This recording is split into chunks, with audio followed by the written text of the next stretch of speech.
안녕하십니까. 오늘부터는 그 회계원리 예상 문제집 풀이 시간입니다. 교재는 요겁니다. 이 교재 회계원리 예상 문제집입니다. 그 첫 페이지 한번 보세요.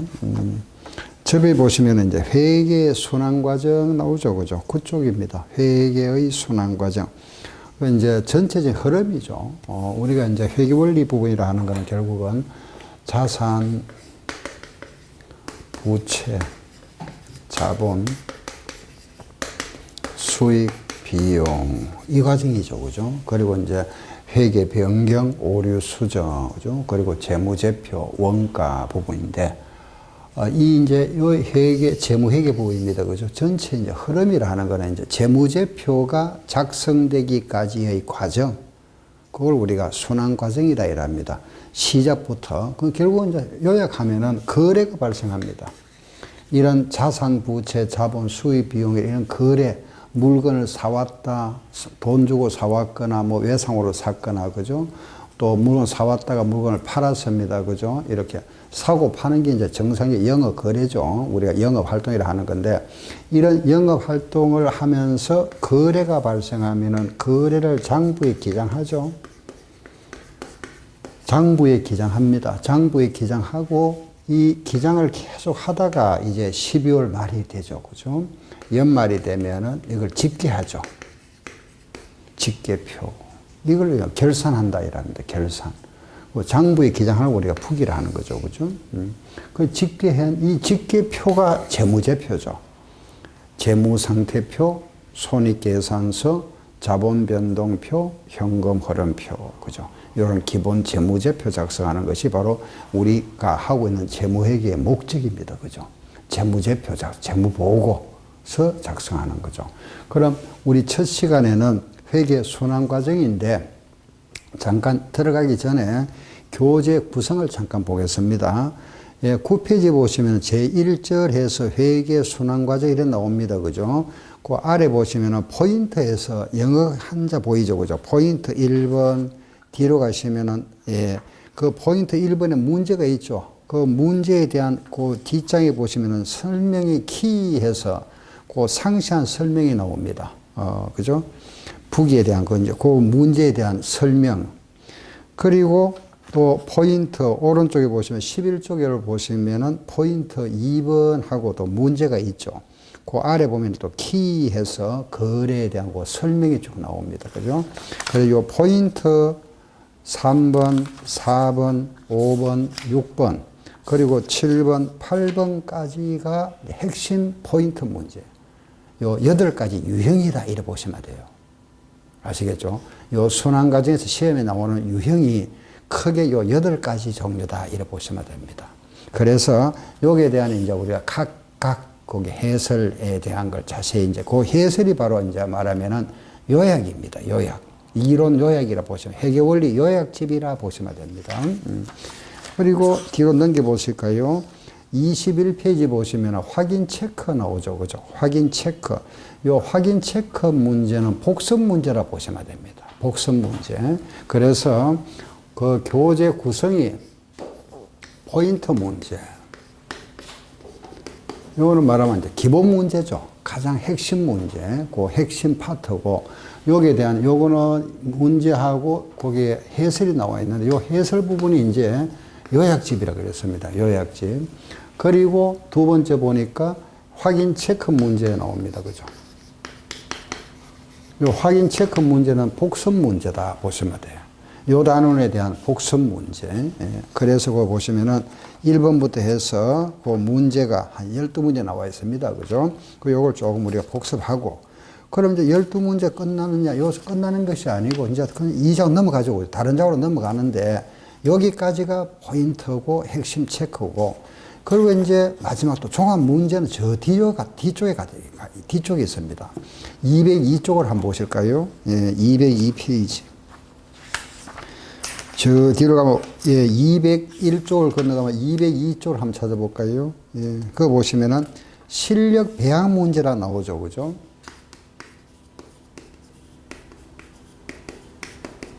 실력 배양 문제. 이 부분은 이제 종합 문제. 거의 뭐, 예상 문제죠.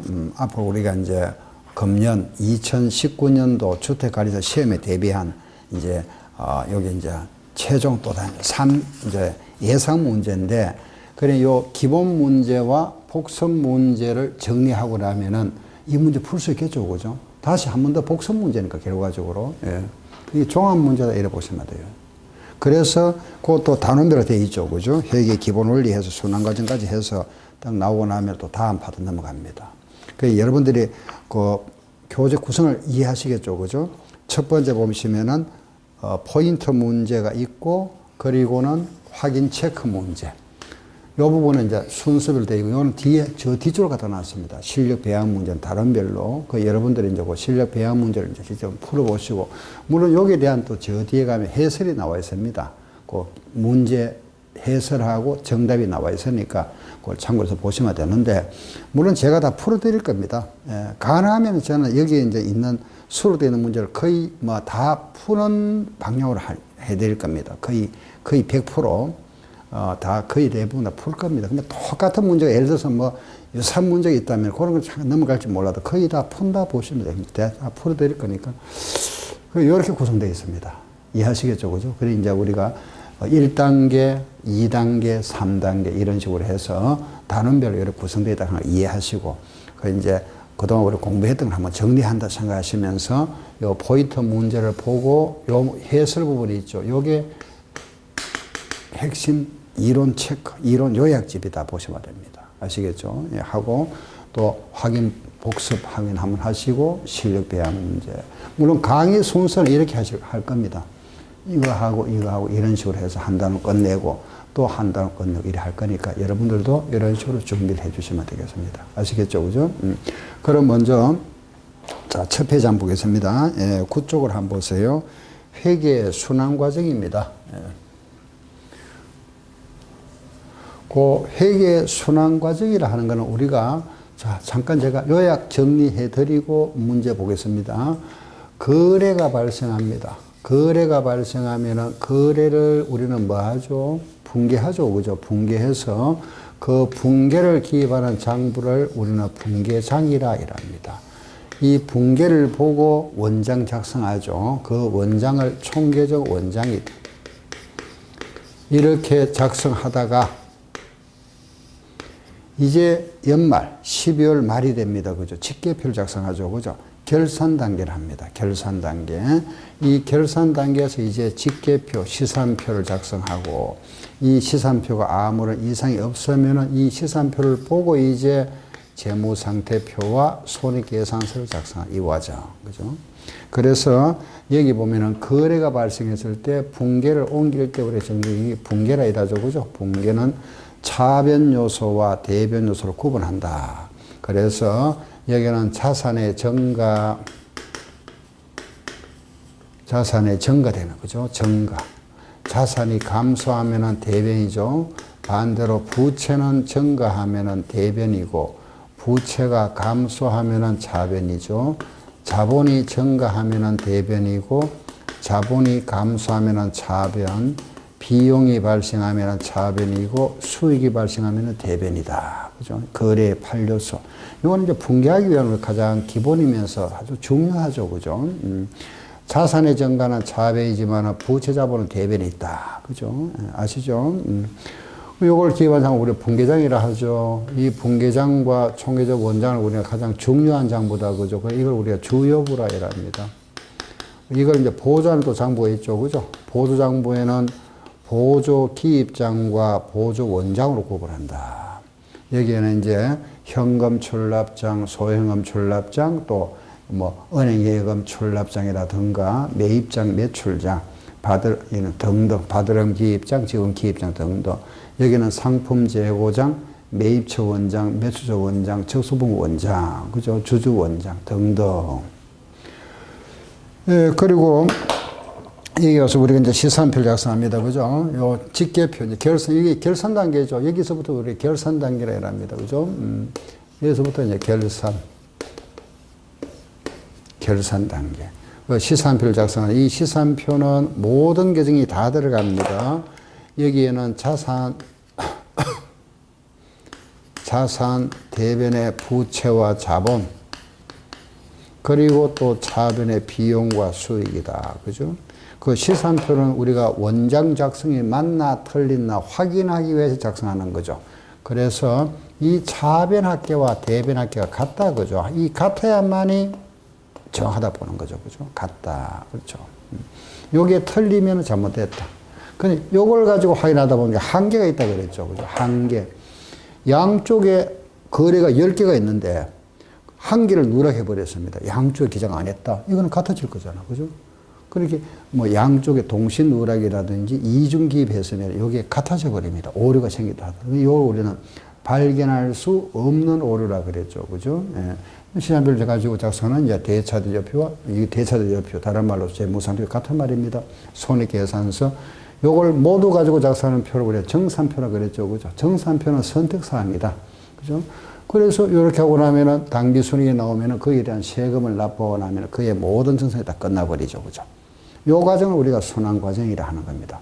이 회계 순환과정, 요 순환과정 부분에서 평균 2문제 내지 3문제.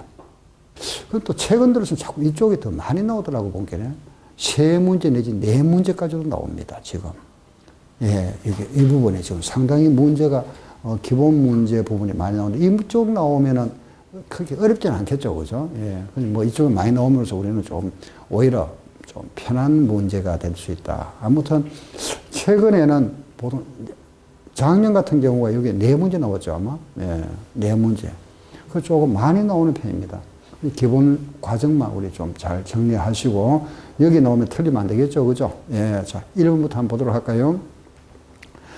부기의 주목적에 해당되는 내용 그랬습니다. 주목적은 뭐죠? 이거죠? 이거 작성하는 겁니다. 아시겠죠? 그죠? 예, 그래서 바로 이 재무상태표와 손익계산서다. 따라서 3번이겠죠. 그죠? 일정 시점의 재무상태와 일정 기간의 경영 성과를 파악한다. 그죠?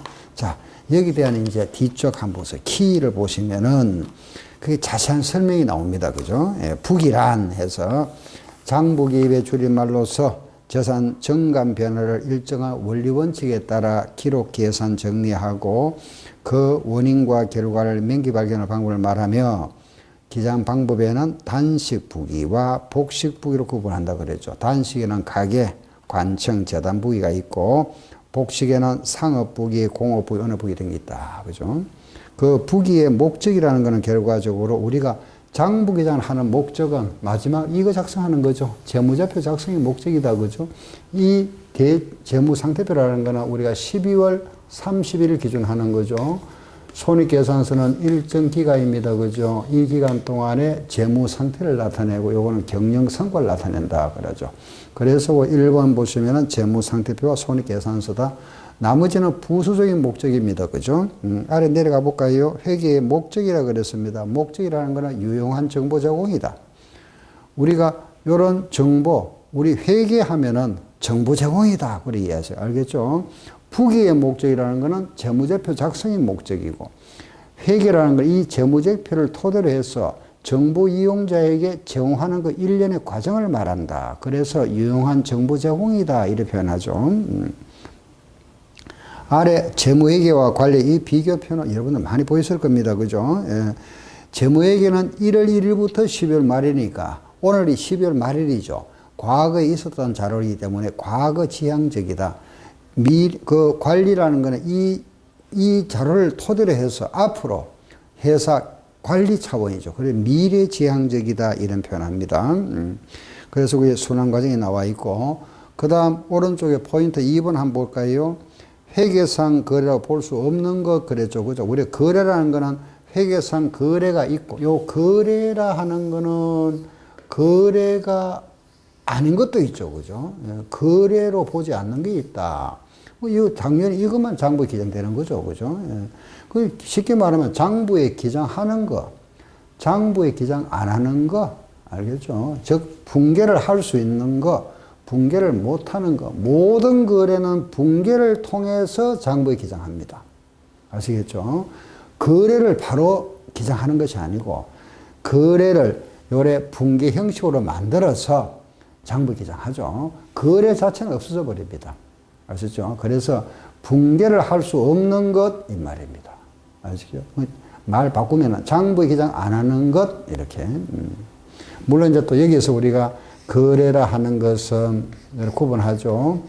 교환거래가 있고 손익거래가 있고 혼합거래가 있다 그죠? 혼합. 예.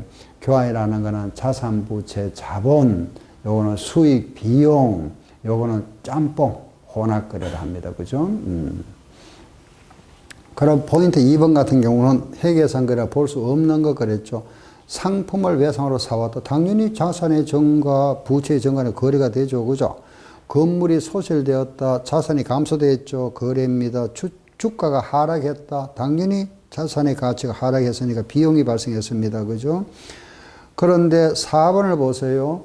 임차료를 지급하기로 하고 건물 계약을 맺었다. 이거는 거래가 아니죠. 그죠? 주고 받은 게 없잖아. 정감 변화가 없다. 그 거래로 보지 않는다. 현금을 분실하다. 거래입니다. 그죠? 아래. 그 거래 포인트 쭉 보시면은 거래가 아닌 것, 거래인 것 해놨죠. 그죠? 나머지는 여러분들이 그 상품을 주문하다, 매매 계약을 하다 이런 거는 보면 거래가 아니다 하는 거 알겠죠. 그죠? 그 마지막 보세요. 거래 다 비교해 보시면 여러분이 이해할 수 있는 겁니다. 그죠?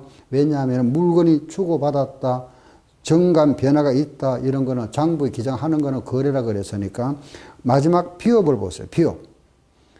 그게 시험에 잘 나옵니다. 비업. 주식 배당을 받는 경우는 거래로 보지 않는다. 주식 배당을 하는 경우는 거래다. 그거 하나 구분하셔야 되겠죠. 그죠? 우리 회사가 주주들한테 주식 배당을 해줬다. 우리 회사 자본이 현금이 나갔잖아. 현금이 아니라 좀 주식 배당, 주식이 나갔죠. 그죠? 우리 회사에 말하자면은 이익잉여금이 감소되었습니다. 우리가 분개를 할 때는 차변의 이익잉여금, 대변의 자본금이라고 그랬죠. 그죠? 예, 자본의 자변의 주식을 발행했으니까 거래 분개를 합니다. 그런데 배당을 받았다 하는 거는 거래가 아니라 그랬죠. 그죠? 주식 배당을 받는다. 주식 배당을 내가 받았다. 우리가 받는 거, 우리 개인으로 생각하세요. 제 배당 받은 거. 물론 이제 회사가 회사로부터 받을 수 있겠죠. 그죠? 그렇지만은 주식 배당을 받는 거는 지분의 변동이 안 생깁니다. 예를 들어서, 그죠? 만약 A라는 사람과 B라는 사람과 C가 있는데, A가 50주의 주식을 가지고 있고, 이 사람은 30주를 가지고 있고, 이렇게 가지고 있다. 그죠? 그 전체 회사의 주식을 이렇게 이제 가지고 있다면은, 이 사람 몫은 50%, 30%, 20%잖아. 그죠? 만약에 우리가 10주의 주식을 배당받는다. 주식을 배당받을 때 이 비례해서 배당받아야 되겠죠? 그 A는 5주, B는 3주, 2주를 배당받다 보면은 A는 5주, B는 33주, 22주가 됐잖아. 그죠? 주식이 늘어났잖아. 그죠? 주식은 늘어났지만은 전체 비율은 몇 프로? 55%입니까? 아니죠. 50%, 여기도 몇 프로? 30%, 여기도 몇 프로? 20%잖아. 퍼센트는.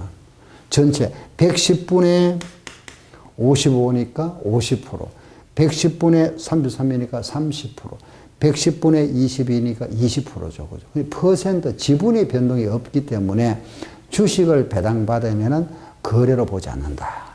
단, 주식 수가 증가되니까 장부상에 단가는 조정해줘야 되겠죠. 단가는 어떻게 될까요? 떨어지겠지. 그죠? 그 주식 수가 늘어나고 금액은 그대로 있으니까. 그래서 단가는 하향 조정한다. 이런 표현합니다. 아시겠죠? 그거 하나만 딱 체크하시면 됩니다. 네, 뒤로 갑니다. 포인트 3번에 보시면은 손익거래 나왔습니다. 그죠? 이거 교환거래, 손익거래, 혼합거래라 이런 표현을 하는데 이거는 자산부채 자본이 증가하거나 감소. 즉 차변, 대변에 자산부채 자본이 나와 있으면 교환거래입니다. 알겠죠? 차대변에. 요거는 한쪽에 차변이나 대변에 손실이나 이익이 나와 있으면 이거는 손익거래를 합니다. 잡비를 현금 지급해서 잡비 나왔잖아요. 손익거래. 요거는 동시에 나오죠. 그죠? 대여금과 이자 이런 식으로 동시에 나오는 거래를 혼합거래를 한다. 그죠? 그럼 손익거래 1번. 거래처의 파산으로 대손되다 그랬죠. 손실 발생했죠. 비용 발생했는데 이거 바로 손익거래다. 이렇게. 대여금과 이자를 받아, 이거 혼합거래네. 그죠? 상품을 매입하고 현금, 상품이라는 자산과 현금의 자산이 나갔으면 이거는 교환거래. 비품 30만원짜리 28만원, 손해를 받고 팔았네. 손실. 비품이라는 자산과 손실이 나왔으니까 손익거래가 아니고 혼합거래겠죠. 그죠? 차익금과 현금, 부채와 자산이 나왔으니까 교환거래다. 그죠? 그래서 요거 우리가 교환, 손익, 혼합거래로 구분하고. 포인트 4번. 하나의 거래에서 동시에 나타날 수 없는 거 그랬죠. 모든 거래는 차변 요소와 대변 요소가 결합하여 나타납니다. 이렇게 결합하여. 그러니 차변에 자산이 있으면 대변에 자산이 있거나 부채 이런 항목들 하나가 나와야 되지. 이것끼리 결합될 수는 없다. 자산 증가와 부채 감소입니다. 이런 거는 없습니다. 그러니 모든 거래는 차변 요소와 대변 요소가 동시에 발생한다. 거래 이중성이라 한다 그랬죠. 그죠?